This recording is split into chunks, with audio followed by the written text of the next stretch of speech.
একজন ইংরেজি চিটার কখনো সরি একজন ইংরেজি টিচার কখনো ভাবেননি নিজের একজন ছাত্রের প্রেমে একদিন তিনি হারিয়ে যাবেন। ছেলেটা ইংরেজির একটা শব্দও ঠিকঠাক বলতে পারতো না, ক্লাসে বসে শুধু ভুল আর ভুল করে যেত। অথচ এই একই ছেলের সাথে দিনের পর দিন সময় কাটাতে কাটাতে কখন যে টিচারের মনেও একটা অচেনা ভালো লাগা জন্ম নিল সেটা তিনি নিজেও টের পাননি। আর সবচেয়ে অবাক করা ব্যাপার হলো ছেলেটাও অন্য একটা মেয়েকে ফিরে পাওয়ার জন্যই ইংরেজি শিখতে এসেছিল। তাহলে শেষমেশ এই গল্প কোথায় গিয়ে থামে, ভালোবাসার এই জটিল সমীকরণ কিভাবে মেলে তা জানাতেই আজকের এক্সপ্লেনেশনে থাকছে দারুণ একটা কোরিয়ান রোমান্টিক কমেডি সিনেমা যার নাম মাই ইংলিশ টিচার। গল্পের শুরুতে আমরা পরিচিত হই প্রাং নামের একটা মেয়ের সাথে। প্রাং পেশায় একজন ইংরেজি শিক্ষিকা, তবে সে কোনো স্কুলে চাকরি করে না, বরং নিজের একটা আলাদা ইনস্টিটিউট আছে তার। সেখানে ছোট বাচ্চা থেকে শুরু করে বড়দের প্রাইভেট টিউশন পর্যন্ত সব বয়সের মানুষকে ইংরেজি শেখানোর কাজ করে সে। একদিন বাচ্চাদের ক্লাস শেষ করার পর তার কাছে আসে বড় এক ছাত্রী, নাম কায়া। কায়া এসে খুশিতে জানায় আমেরিকা যাওয়ার ইন্টারভিউতে সে সিলেক্ট হয়ে গেছে, এবার তার আমেরিকা যাওয়া প্রায় নিশ্চিত। এখান থেকে বোঝা যায় আমেরিকা যাওয়ার স্বপ্নেই কায়া এই ইনস্টিটিউটে ইংরেজি শিখতে এসেছিল। তবে কায়ার আসল উদ্দেশ্য শুধু খুশির খবর জানানো নয়, বরং প্রাঙ্কের কাছ থেকে একটা সাহায্য চাওয়া। যেহেতু সে এবার দেশ ছেড়ে যাচ্ছে, তাই তার থাইল্যান্ডের বয়ফ্রেন্ড জিমের সাথে সম্পর্কটাও এখানে শেষ করতে চায় সে। জিম আবার একদমই ইংরেজি জানে না, আর কায়ার কোরিয়ান ভাষাও তেমন দখল নেই। এই ভাষাগত দূরত্বের কারণে সম্পর্কটা টিকিয়ে রাখার কোনো আগ্রহই আর অবশিষ্ট নেই কায়ার। তবে মুখোমুখি হয়ে সরাসরি ব্রেকআপ বলার সাহস তার নেই, তাই সে প্রাঙ্কের সাহায্য চায়। প্রাঙ্ক প্রথমে এই ঝামেলায় জড়াতে না চাইলেও কায়ের দেওয়া দামি উপহার দেখে শেষমেশ আর না বলতে পারে না। এই কারণে একদিন প্রাঙ্ক একটা কফি হাউসে গিয়ে জিমের সাথে দেখা করে। সেখানে গিয়ে সে জিমকে একটা রেকর্ডিং শোনায়, যেটা কায়ে নিজেই তার জন্য পাঠিয়েছিল। রেকর্ডিংটা ইচ্ছে করে ইংরেজিতে রাখা হয়, যাতে ইংরেজি না জানা জিম নিজেকে ছোট মনে করে। প্রাঙ্ক সেই ইংরেজি বার্তাটা থাই ভাষায় অনুবাদ করে তাকে শোনায়। পুরো কথা শোনার পর জিম প্রচন্ড রেগে যায়। সে জানতে চায় কায়া কি প্রাঙ্কের ইনস্টিটিউট থেকে ইংরেজি শিখেছে। প্রাঙ্ক হ্যাঁ বলার সাথে সাথে জিম তাকে দোষ দিয়ে বলে এই পুরো ব্যাপারটার জন্য একদম সেই দায়ী। তারপর রাগ নিয়ে সেখান থেকে চলে যায় সে। ঠিক সেই সন্ধ্যায় ইনস্টিটিউট বন্ধ করে বাড়ি ফেরার পথে প্রাঙ্ক লক্ষ্য করে কেউ একজন তার প্রচারের পোস্টার ছিঁড়ে ফেলে গেছে। এই দৃশ্য দেখে প্রাঙ্ক ভয় পেয়ে দ্রুত পায়ে নিজের গাড়ির দিকে এগোয়। ঠিক তখনই সে দেখে বাইক নিয়ে জিম তার দিকে আসছে। জিম গাড়ির সামনে এসে থেমে জানায় এখন থেকে সেও প্রাঙ্কের কাছে ইংরেজি শিখতে চায়, কারণ তার লক্ষ্য একটাই, আমেরিকান দূতাবাসে ইন্টারভিউ দিয়ে পাশ করা, যাতে সে নিজেও আমেরিকা গিয়ে তার গার্লফ্রেন্ডের কাছে থাকতে পারে। সে আরও শর্ত দেয় ক্লাসে অন্য কারোর সাথে নয়, তাকে একা পড়াতে হবে। ভয়ে কাবু হয়ে থাকা প্রাঙ্ক আর কোনো উপায় না পেয়ে রাজি হয়ে যায়। জিম সাথে সাথেই পুরো টাকা অগ্রিম দিয়ে দেয়, যা দেখে বোঝা যায় তার আর্থিক অবস্থা মন্দ নয়। পরদিন সন্ধ্যায় এক কফি শপে প্রাঙ্ক জিমকে পড়াতে বসে। ইংরেজিতে কথা চালানোর চেষ্টা করলেও দেখা যায় জিম আসলে একদম শূন্য থেকে শুরু করার মতো অবস্থায়। এস উচ্চারণ করতে গিয়ে সে এফ বলে ফেলে, আর উচ্চারণ করতে গিয়ে বলে রার। এমনভাবে সে সব উল্টাপাল্টা বলতে থাকে। প্রাঙ্ক বুঝে যায় তাকে একদম বর্ণমালা থেকে শুরু করাতে হবে। এই বাস্তবতা বুঝে প্রাঙ্কের দম বন্ধ অবস্থা হয়ে যায়। ক্লাস শেষে জিম তাকে বাড়ি পৌঁছে দিতে চাইলেও প্রাঙ্ক সরাসরি না করে দেয়, আর মনে মনে ভাবে জিমই আসলে তার জন্য সবচেয়ে বড় বিপদ। নিরাপত্তার জন্য প্রাঙ্ক সবসময় সাথে একটা পেপার স্প্রে রাখে। কিছুক্ষণ পর নিজের গাড়ির কাছে যাওয়ার সময় তার সন্দেহ হয় ওখানে জিম লুকিয়ে আছে কিনা, তাই দেওয়ালের আড়াল থেকে সে যাচাই করার জন্য স্প্রেটা ছোড়ে। ঠিক তখনই বাতাসের ধাক্কায় স্প্রেটা উল্টো তার নিজের চোখেই গিয়ে পড়ে। এদিকে পরদিন ক্লাস চলাকালীন ইনস্টিটিউটে আসে কুন নামের একজন ধনী ভদ্রলোক, যে প্রাঙ্ককে পছন্দ করে। বলা যায় প্রাঙ্কের মনেও তার প্রতি কিছুটা টান আছে। প্লাসে কুন দারুণ পারফর্ম করায় প্রাঙ্ক বেশ খুশি হয়। ঠিক তখনই রিসেপশন থেকে খবর আসে কেউ একজন প্রাঙ্কের ফোন নাম্বার নিয়ে গেছে। প্রাঙ্ক ধরে নেয় নিশ্চয়ই এটা কুনেরই কাজ, আর সেই ভেবে সে বেশ আনন্দিত হয়। এরপর তাকে যেতে হয় জিমকে আলাদাভাবে পড়াতে। পড়ানোর সময় পিছনে কিছু বাচ্চা প্রাঙ্কের ছবি তুলতে থাকে, যা দেখে জিমের মেজাজও প্রচন্ড খারাপ হয়ে যায়। বাকিরা তো পালিয়ে যায়, কিন্তু যে ছবি তুলেছিল সেই ছেলেটাকে জিম ধরে ফেলে। সে তাকে কলার ধরে বাইরে টেনে নিয়ে আনে। তারপর ছেলেটার আন্ডারওয়্যার ধরে জোরে উপরে টেনে তোলে, যার ফলে ছেলেটা তীব্র ব্যথায় কাতরাতে থাকে। ভয় পেয়ে ছেলেটা ক্ষমা চায়, ফোনটা দিয়ে দেয় তাকে, আর জিমও ছবি ডিলিট করে ফোনটা ফেলে দেয়। এরপর দিন প্রাঙ্ক ইনস্টিটিউটে যাওয়ার পথে দেখে জিম ইংরেজি শেখার বই কিনছে। ঠিক সেই মুহূর্তে একজন বিদেশি এসে জিমকে একটা ঠিকানা জিজ্ঞেস করে, আর জিমের অবস্থা তখন একদম কাহিল হয়ে যায়, কারণ সে ইংরেজির একটা শব্দ বোঝে না। মজা দেখে প্রাঙ্ক পাশে দাঁড়িয়ে খোঁচা দিয়ে বলে উত্তর দাও না কেন। জিম কিছুই বুঝে উঠতে পারে না যে এদের সামলাবে কিভাবে। ঠিক তখনই আরেকজন বিদেশি এসে ম্যাপ দেখিয়ে রাস্তা জানতে চায়। এরপর আরো একজন বিদেশি এসে হাজির হলে একের পর এক বিদেশির সামনে পড়ে ভয়ে জিম সেখান থেকে দৌড়ে পালায়। সন্ধ্যায় জিম যখন প্র্যাঙ্কে গাড়িতে নামিয়ে দেয়, ঠিক তখনই প্র্যাঙ্কের ফোনে একটা মেসেজ আসে। প্র্যাঙ্ক তখন বলে এটা তার বয়ফ্রেন্ডের মেসেজ। এই কথা শুনে জিম বলে ওঠে তার বয়ফ্রেন্ড থাকলে তো একা তাকে জিমের সাথে দেখলে অবশ্যই সরাসরি এসে কথা বলতো। বলতো, বিষয়টা নিয়ে জানতে চাইতো। এই কথায় প্র্যাঙ্ক পুরোপুরি চুপ হয়ে যায়। এরপর দিন জিমের কাছে একটা পার্সেল আসে, যা পাঠিয়েছে আমেরিকায় থাকা কায়া। পার্সেলে থাকা সেই এঙ্গেজমেন্ট রিং যেটা কায়া ফিরিয়ে দিয়েছে। সেই সন্ধ্যায় প্র্যাঙ্ক পড়াতে গেলে জিম কাতর অনুরোধ করে যেভাবেই হোক এই আংটিটা যেন আবার কায়ার কাছে পৌঁছে দেওয়া হয়। সাথে সে আরও কিছু কথাও প্র্যাঙ্ককে বলতে বলে, কারণ কায়া তো এখন শুধু প্র্যাঙ্কের সাথে কথা বলে। প্র্যাঙ্ক জিজ্ঞেস করে তুমি নিজে কেন বলছো না। জিম উত্তর দেয় কায়া তাকে সব জায়গা থেকে ব্লক করে দিয়েছে, তাই বাধ্য হয়ে জিম একটা চিরকুট লিখে দেয়। আর প্র্যাঙ্ককে অনুরোধ করে কায়াকে কল করে এই কথাগুলো বলে দিতে। এরপর প্র্যাঙ্ক কায়াকে ফোন করে জিমের কথাগুলো জানায়। জিম ভালো নেই, ব্রেকআপ চায় না, আর তাই আংটিও ফিরিয়ে দেওয়া হচ্ছে। কায়া উল্টো প্রশ্ন করে বসে জিম কি আবার আমেরিকা আসার চেষ্টা করছে। বাধ্য হয়ে প্র্যাঙ্ক হ্যাঁ বলে দেয়। ঠিক তখনই কায়া চমক দেখায়, তার পাশে এসে দাঁড়ায় ধবধবে সাদা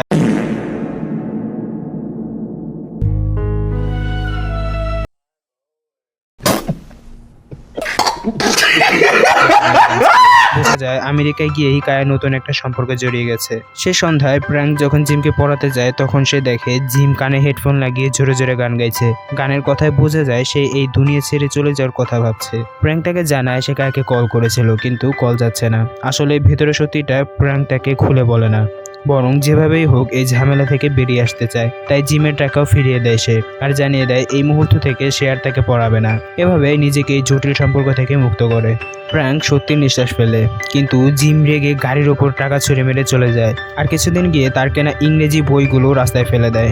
এই দৃশ্য দেখে প্র্যাঙ্কের মনটাও খারাপ হয়ে যায়, কারণ যে ছেলে প্রেমিকার জন্য এত চেষ্টা করছে সেই প্রেমিকার মনেই তার জন্য বিন্দুমাত্র জায়গা নেই। উল্টো সে নতুন সম্পর্ক বানিয়ে ফেলেছে। এই বৈষম্য দেখে প্র্যাঙ্কের মনে জিমের জন্য একটা মায়া তৈরি হয়। পরদিন কুন প্র্যাঙ্ককে ফোন করে তার বাড়িতে আমন্ত্রণ জানায়, কারণ সেদিন তার মায়ের জন্মদিন। প্র্যাঙ্ক রাজি হয়ে সেখানে যায়, আর গিয়ে বুঝতে পারে তারা কতটা বিত্তশালী। বাড়িতে থাকা এক দামি রোলস রয়েস গাড়ি দেখে সে অবাক হয়ে যায়, যেটা পুরো থাইল্যান্ডে মাত্র 3 জনের কাছে আছে। গাড়ির একটা ছবি তুলতে গিয়ে হঠাৎ করে সে গাড়ির সামনে লোগোটা ভেঙে ফেলে। কোনো রকমে সেটা আবার লাগিয়ে দিয়ে সেখান থেকে পালানোর ফোন দিয়ে আটে, কারণ এত দামি একটা জিনিসের ক্ষতি করে ফেলার ভয়ে সে দিশেহারা। এভাবে গাড়ি নিয়ে পালানোর চেষ্টা করলেও কুন তার পিছু নেয়। বাড়ি ফিরে প্র্যাঙ্ক দেখে কুন তাকে মেসেজ করে জিজ্ঞেস করছে সে তার গার্লফ্রেন্ড হবে কিনা। এই প্রস্তাব শুনে প্র্যাঙ্ক প্রথমে খুশি হয়, কিন্তু তখনই তার নজর যায় জিমের ফেলে যাওয়া বইগুলোর দিকে, যা সে নিজের সাথে নিয়ে এসেছিল। বইগুলো দেখে জিমের জন্য তার মায়া আরও বেড়ে যায়। তাই পরদিন সে একটা রেস্টুরেন্টে গিয়ে জিমের সাথে দেখা করে, ক্ষমা চায় আর জানায় সে আবার তাকে পড়াতে রাজি।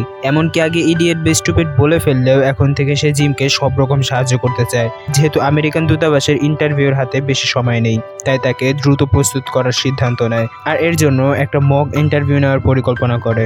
এরপর প্র্যাঙ্ক একটা নকল ইন্টারভিউ সেট আপ বানায়, নিজের বন্ধুদের দিয়ে দূতাবাসে করা সাধারণ প্রশ্নগুলো জিমকে করায়। প্রথম প্রশ্নে জিজ্ঞেস করা হয় তুমি আমেরিকা যেতে চাও কেন। জিম উত্তর দেয় তার হারানো ভালোবাসাকে ফিরে পেতেই সে আমেরিকা যেতে চায়। এই উত্তর শুনে প্র্যাঙ্ক তাকে বোঝায় এভাবে বললে কখনোই তাকে ভিসা দেওয়া হবে না, কারণ তার প্রেমের গল্প শুনতে বসে নেই তারা, বরং সেখানে গিয়ে কি কি ভালো কাজ করবে সেটাই বলতে হবে। কিন্তু আসল ডেমো ইন্টারভিউতে গিয়ে পুরো ব্যাপারটাই একটা হাসির খোরাক হয়ে দাঁড়ায়, আর শেষমেশ জিম সেই নকল ইন্টারভিউতেই বাদ পড়ে যায়। এই ব্যর্থতা নিয়ে তাদের মধ্যে তুমুল কথা কাটাকাটি শুরু হয়। রাগের মাথায় প্র্যাঙ্ক জিমের চোখে গরম স্যুপ ছুঁড়ে মারে, যার ফলে জিম কিছুই দেখতে পায় না।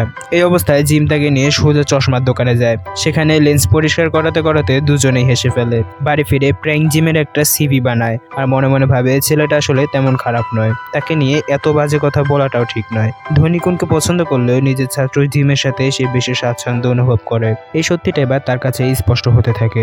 তবে পরদিনই প্র্যাঙ্ক কুনের সাথে ডেটে বের হয়। হাঁটতে হাঁটতে অনেক কথা বলার মাঝে হঠাৎ প্র্যাঙ্কের স্যান্ডেল ছিঁড়ে যায়। ঠিক তখনই কুন তার জন্য বড় একটা চমক নিয়ে হাজির হয়। প্র্যাঙ্কের জন্য একটা পুরো নৌকা আগেই বুক করে রেখেছে। চোখ বন্ধ করে হাত ধরে গান গাইতে শুরু করে কুন, আর প্র্যাঙ্ক অবাক চোখে তাকিয়ে দেখতে থাকে এই আকস্মিক আয়োজন। স্যান্ডেল ছিঁড়ে যাওয়ার কথা মনে রেখে পরদিন কুন তার জন্য অনেকগুলো নতুন জুতা নিয়ে আসে। প্র্যাঙ্ক প্রথমে নিতে না চাইলেও কুনের খুশি দেখে আর ফেরাতে পারে না। কুন জিজ্ঞেস করে আজকের চমকটা কেমন লাগলো তার কাছে। প্র্যাঙ্ক খুশি হলেও এত বড় আয়োজন দেখে ভেতরে ভেতরে এক ধরনের ভয়ও পেয়ে বসে। সে কুনকে জিজ্ঞেস করে তারা কি আবার শুধু শিক্ষক ছাত্র সম্পর্কে ফিরে যেতে পারে না। আসলে এই সম্পর্কটা তার কাছে ক্রমশই বড় আর ভারী মনে হচ্ছিল, কারণ কুন প্র্যাঙ্কের তুলনায় অনেক বেশি বিত্তশালী, আর সেই কারণে এই সম্পর্কে নিজেকে সহজভাবে খাপ খাওয়াতে পারছিল না প্র্যাঙ্ক। যে জিমের সাথে সম্পর্ক ভাঙার জন্য এত কষ্ট করেছিল সে, ঠিক তখনই আরেকটা সম্পর্কে নিজেকে জড়িয়ে ফেলার আশঙ্কায় সে মানসিকভাবে বিরক্ত হয়ে পড়ে। এই বিরক্তি নিয়েই একদিন সে জিমকে বক্সিং প্র্যাকটিসে নিয়ে যায়, আর নিজের সব রাগ যেন তার উপর উপরেই ঢেলে দেয়। বক্সিং করাতে করাতে সে জিমকে একের পর এক ইংরেজি প্রশ্ন করে, শর্ত দেয় ভুল উত্তর দিলেই একটা করে ঘুষি পড়বে। জিম প্রায় প্রতিটা প্রশ্নের উত্তরই ভুল দেয়, ফলে প্রচুর মার খায়। মার খেতে খেতে জিম জানতে চায় তার এমন উত্তেজিত হওয়ার কারণ কি। প্রাঙ্ক জবাব দেয় না চাইতেও সে একটা ছেলের প্রেমে জড়িয়ে গেছে আর এখান থেকে যে কোনোভাবে বেরিয়ে আসতে চায়। তবে ততক্ষণে এতটাই মার খেয়ে ফেলেছে জিম যে কথা বলার শক্তিটুকুও তার নেই। সেদিন সন্ধ্যায় প্রাঙ্ক জিমকে নিয়ে একটা কফি হাউসে যায়, যেখানে কুনের সাথে তার আগে থেকে দেখা করার কথা ছিল, কিন্তু সেখানে পৌঁছে দেখে পুরো কফি হাউসটা কুন আগে থেকে বুক করে রেখেছে।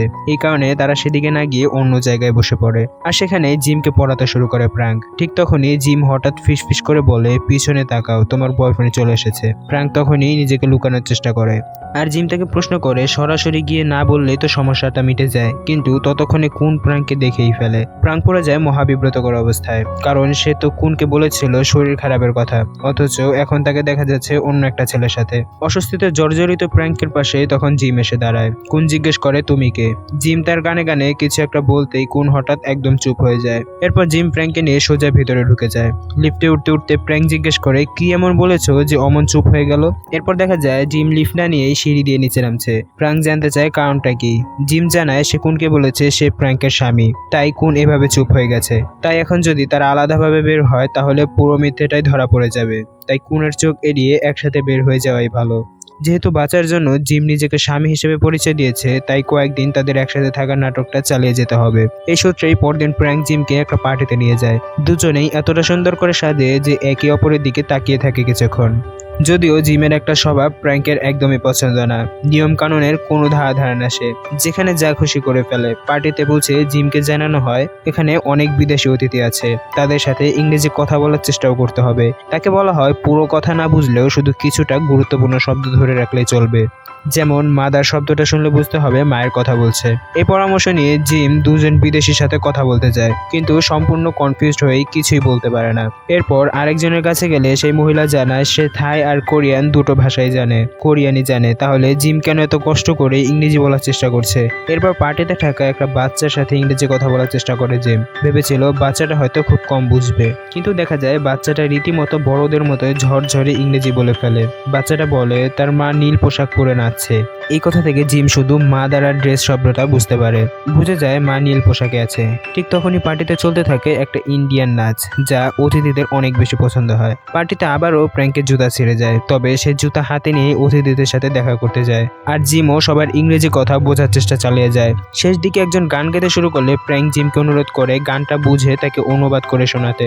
জিম চেষ্টা করে গানটার মানে বুঝিয়ে দিতে, আর সেটা এতটাই রোমান্টিক একটা গান ছিল যে দুজনে একে অপরের দিকে তাকিয়ে থাকতে থাকতে চারপাশটাই যেন অন্যরকম হয়ে যায়। এরপর জিম প্র্যাঙ্ককে তার গাড়ি পর্যন্ত পৌঁছে দেয়। বাড়ি ফিরে জিমের বন্ধু তাকে মনে করিয়ে দেয় পরদিনই আমেরিকান দূতাবাসে তার ইন্টারভিউ, অথচ সে এখনও প্রস্তুতিতে মন দেয়নি। এ কথা শুনে জিম প্র্যাঙ্ককে কল করে জানায় সে এখনই তার বাসায় আসছে, আর ফোনের ওপাশে প্র্যাঙ্ককে তখন কেমন যেন অন্যমনস্ক দেখায়। এই অন্যমনস্কতার পিছনে একটা কারণ আছে। শুরুতে জিমকে পছন্দ না করলেও সময়ের সাথে সাথে তার প্রতি একটা অনুভূতি তৈরি হয়ে গেছে প্র্যাঙ্কের মনে। অথচ পরদিনই যদি ইন্টারভিউতে পাশ করে যায় জিম, তাহলে সে চিরদিনের জন্য আমেরিকায় গার্লফ্রেন্ডের কাছে পাড়ি জমাবে। এমন এক জটিল পরিস্থিতিতে সরাসরি নিজের মনের কথা বলার সাহস প্র্যাঙ্কের নেই। জিম বাসায় এলে দেখে তার জন্য প্র্যাঙ্কের বানানো সিভিটা পড়ে আছে, আর সেটা দেখে সে বুঝে যায় এর পিছনে কতটা পরিশ্রম করেছে প্র্যাঙ্ক। ঠিক তখনই আমেরিকা থেকে কায়ের কল আসে প্র্যাঙ্কের ফোনে। কায়া যাতে জিমকে দেখতে না পায়, তাই প্র্যাঙ্ক জিমকে সামনে সিটে গিয়ে বসতে বলে। কায়া তখন প্র্যাঙ্ককে জানায় তার কাছে একটা গুরুত্বপূর্ণ প্রশ্নের উত্তর আছে, যেটা জিমকে জানিয়ে দিতে হবে। ওই উত্তর জানা থাকলে দূতাবাসে জিমের পাশ করা সহজ হয়ে যাবে, কারণ তাকে জিজ্ঞেস করা হবে কোম্পানিটার প্রতিষ্ঠাতাকে। কায়া আরও জানায় এবার সে চায় জিম আমেরিকায় আসুক। এই আচমকা পরিবর্তনে অবাক হয়ে প্র্যাঙ্ক জিজ্ঞেস করে হঠাৎ মত বদলালো কেন সে। কায়া উত্তর দেয় তার আমেরিকান বয়ফ্রেন্ড 3 মাসের জন্য বাইরে গেছে, এখন সে এক ধরনের ওপেন রিলেশনশিপে আছে, তাই এই সময়ে জিম পাশে থাকলে তার কোনো আপত্তি নেই। প্র্যাঙ্ক জিজ্ঞেস করে বয়ফ্রেন্ড ফিরে এলে তখন কি আবার জিমকে ছেড়ে দেবে সে। কায়া উল্টো খোঁচা দিয়ে প্রশ্ন করে বসে জিমকে নিয়ে প্র্যাঙ্কের এত মাথা ব্যথা কেন, সত্যি করে বলো তো ওকে কি নিজেই ভালোবেসে ফেলোনি। এই কথায় প্র্যাঙ্ক আর কথা না বেড়ে কল কেটে দেয়। পাশে বসে সব শুনে ফেলা জিম জানতে চায় এসব কথার মানে কি ছিল। প্র্যাঙ্ক প্রসঙ্গে এড়িয়ে গিয়ে বলে সে সবে কান্না দিয়ে বরং ইন্টারভিউর জন্য প্রস্তুতি নিতে। যদিও ততক্ষণে কায়া আর প্র্যাঙ্কের পুরো কথোপকথনই শুনে ফেলেছিল জিম। ইন্টারভিউর দিন যখন আসে তখন জিম দূতাবাসের পথে রওনা দেয়, আর অন্যদিকে বাড়িতে বসে প্র্যাঙ্ক কান্নায় ভেঙে পড়ে। কারণ এমন এক সম্পর্কে সে জড়িয়ে গেছে যেখান থেকে সরাসরি জিমকে কিছু বলাও যায় না, আবার তাকে আটকানোও সম্ভব নয়। জিমের ইন্টারভিউ শুরু হলে দেখা যায় সবকিছু বেশ ভালোভাবে এগোচ্ছে। শেষে যখন তাকে প্রতিষ্ঠাতার নাম জিজ্ঞেস করা হয় ঠিক তখনই জিমের মাথায় শুধু প্রাঙ্কের চেহারাটাই ভেসে ওঠে। কোনোভাবেই সে প্রাঙ্ককে মাথা থেকে সরাতে পারে না। সে সন্ধ্যায় প্রাঙ্ক একটা কফি শপে বসেছিল, ঠিক আগের মতোই যেভাবে সে একদিন জিমকে কায়ার ভয়েস রেকর্ডিং দিয়েছিল, ঠিক সেভাবেই এবার শপের একজন কর্মী তার হাতে একটা ভয়েস রেকর্ডার তুলে দেয়, জানায় এটা জিম পাঠিয়েছে। সেই রেকর্ডিং এ জিমের গলায় শোনা যায় ইন্টারভিউতে সে পাশ করতে পারেনি, সবকিছুই ঠিকঠাক চলছিল, কিন্তু শেষে প্রতিষ্ঠাতার নাম জিজ্ঞেস করা হলে সে বলে ফেলেছে ডোরেমন, কারণ সে আসলে নিজে আর আমেরিকা যেতে চায় না। এই কথা শুনে প্রাঙ্কের মনে খুশির ঢেউ খেলে যায়। ঠিক তখনই জিম নিজেও সেখানে এসে হাজির হয় আর জানায় তার ভুল বুঝতে এতদিনে সে পেরেছে। সে বলে মিথ্যা ভালোবাসার পেছনে ছুটতে ছুটতে সে আসলে খুঁজে পেয়ে গেছে আসল ভালোবাসাটাকে, আর সেটা আর কখনো হারাতে চায় না বলেই এখন থেকে আর বিদেশেও পাড়ি জমাতে চায় না সে।